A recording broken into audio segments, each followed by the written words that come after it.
our back door was wide open and we can't find our daughter. Can't find what? Our daughter. Okay, what's your address? Green Lane. What is that, Miracle? What's the numerical? Yeah, Miracle, what's that? The number? Green Lane? Yes. Okay, when did you last see her? We were just like, it was about 10 o'clock. She was sleeping, I was cleaning. Okay, how old is your daughter? She's 5. That call would set in motion one of the largest and most intense missing child investigation in the history of Northeast Florida. The case would grow larger and more intense as the details of how the child disappeared, the background of the parents, the background of the family, and the history of the little girl. Mainstream media streamed into the small town of Samsula, Florida, and so did those of us in social media. Eventually, Timothy Charles Holmseth would insert himself into the Haley Cummings disappearance. He had contacted someone and offered his insight into how he thought the case had gone and how Misty Crosland was lying. He was rebuffed. He was politely told that they didn't need his input. They were doing perfectly fine without him, but he persisted. He emailed. He was turned down. He telephoned. He was turned down. He was instructed time and time and time again, both on the phone and in writing, that nobody wanted to talk to him. He persisted. He did get some people to talk to him, but he wasn't satisfied, and he kept on. Eventually, he started with his conspiracy theories, and his conspiracy theory centered on one person, and that would be attorney Kim Picasio. At first, it was just Kim and a few others who had taken the child and put her into some kind of custody, and then it expanded into the child has been sold in fake adoptions. The story expanded again into Haley being sold to people associated with the Clintons, and that the baby had been used, or the child I should say, had been used along with babies for satanic rituals where the blood was drank, the children were eaten, the children were tortured to death.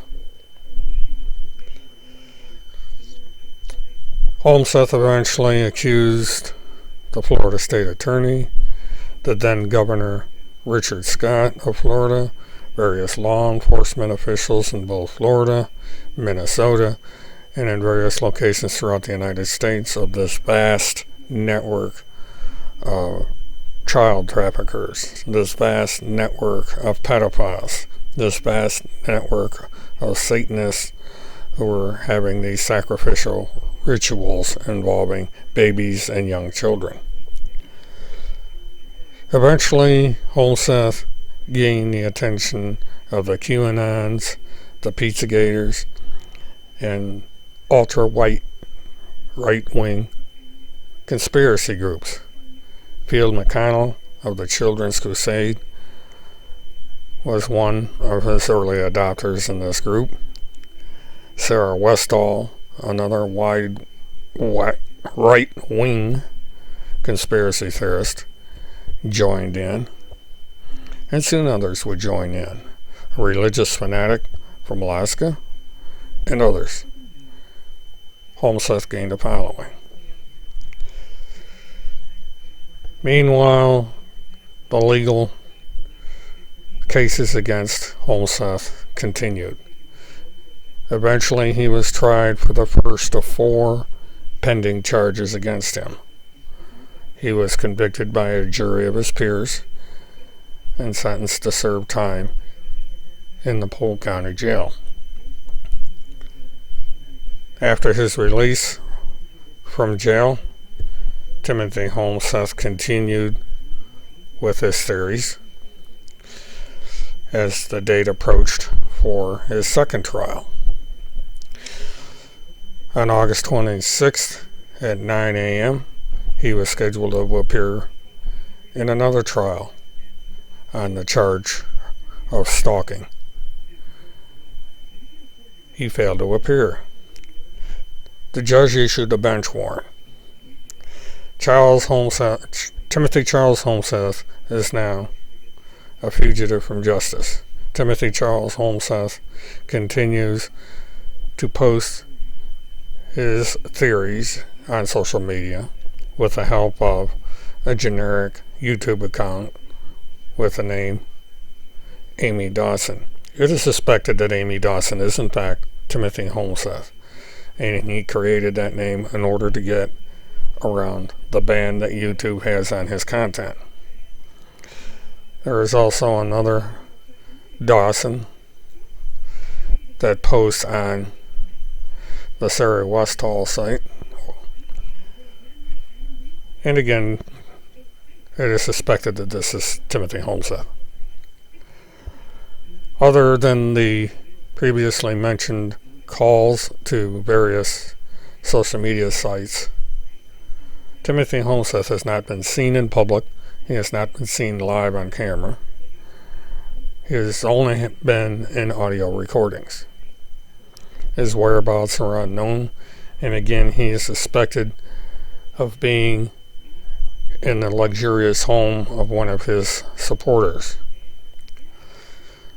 He is tucked away in a corner of $1 million mansion at the end of a dead-end road in a remote location. He's being supported by those that are aiding in his fleeing from the law. Now, at some point, it is hoped that Mr. Holmseth is found, arrested, and faces justice. Until that time, we count the days, the weeks, the months, and perhaps years. Timothy Charles Holmseth remains at large in a lap of luxury. Any developments that come about regarding Mr. Holmseth or those around him, I will report. Until then, this is William K. Murtaugh, aka Witness One Live. Have a good one.